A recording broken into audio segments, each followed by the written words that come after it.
ពេលវេលាសែនខ្លីតែមានន័យក្នុងជីវិត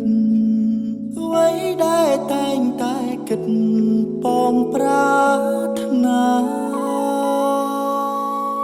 មិនជឿលើ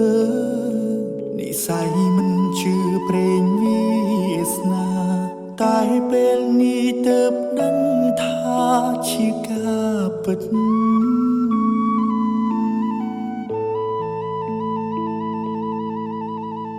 ឆាងជីវិតមានន័យព្រោះតែស្រីម្នាក់បងត្រូវជប់ជុំពេញក្តីស្នេហាដ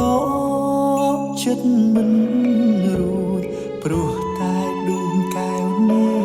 ត្រាអូនជាទេពធីតាក្នុងសូបិន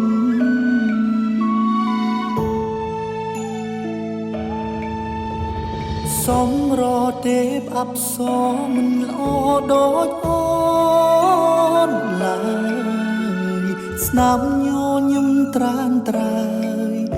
ឲ្យរៀមលំសារភាពថាសុំចាញ់ស្នេហ៍តូចតាន់